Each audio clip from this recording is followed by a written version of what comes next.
me, family retreat is a place where entire families can come to relax. It's in many ways like a glimpse of heaven.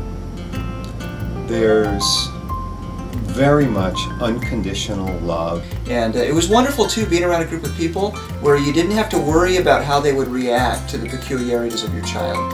You know, you wouldn't have to worry about them looking down or sneering or kind of implying that you're not a good parent. During the week of family retreat, to be able to be in this community where we felt included and loved, and to be able to get to know other families and to be a part of their lives for that week was incredible. It's very affirming and healthy, and it means a lot to our family.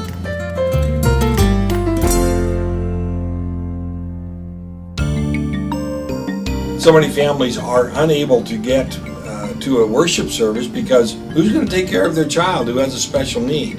Who knows what to do if something unusual occurs? Through the Roof is our disability ministry equipping program.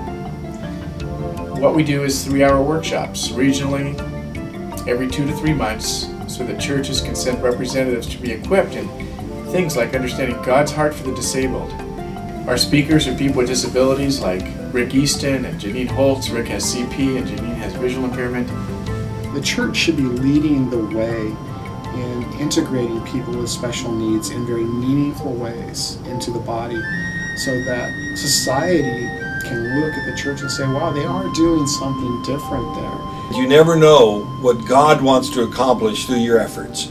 And if your efforts are directed towards people affected by disability, you'll never know what God can do through your willingness to be there.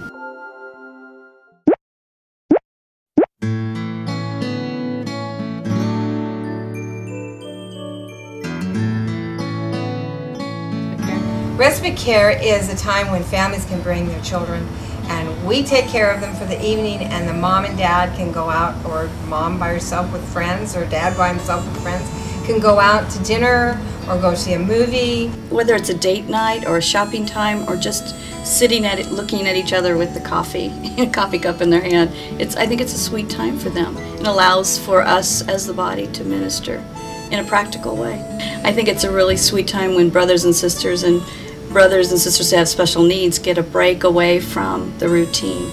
And it's a time that maybe some of these parents never have a break to be without their children. God bless them, and it's good for everybody, and we love taking care of the kids.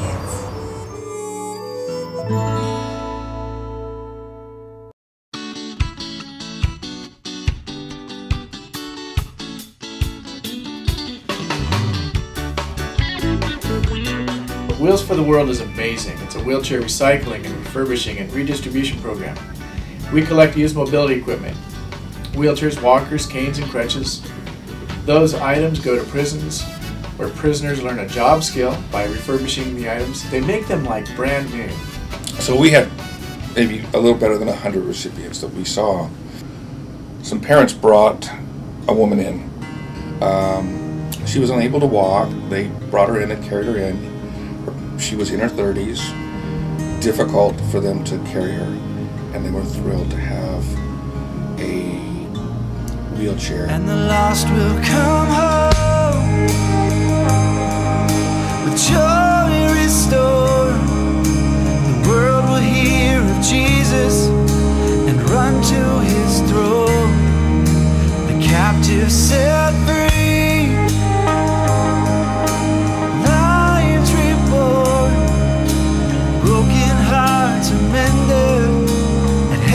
Open door. When the families or the individual went through and got the wheelchair, we would also present them a Bible. In America, I maybe have like 12, 15, 20 Bibles around the house, and so I thought maybe we were just, overkill, giving them one more Bible. And so I told the lady, through a translator, that it was okay not to keep the Bible, and she started to cry, and she looked back at me and said something to the translator. She said, "This is my only Bible.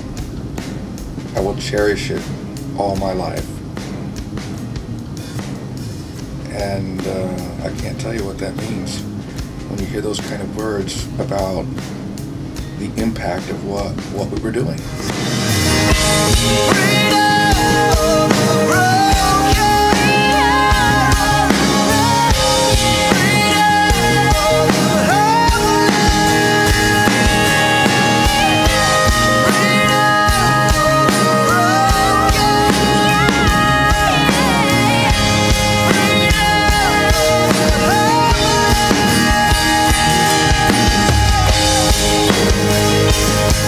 If Joni and Friends didn't exist, the difference would be that vital, biblically mandated ministry wouldn't take place. The Lord has told us that He wants His house full, to go out into the highways and hedges and bring them in. And He speaks about those affected by disabilities, the poor, the lame, the crippled, and the blind in Luke chapter 14. God has always wanted people affected by disabilities in His house, because they aren't mistakes. They're God-given gifts to teach us something about the mercy and the tenderness and grace of our God.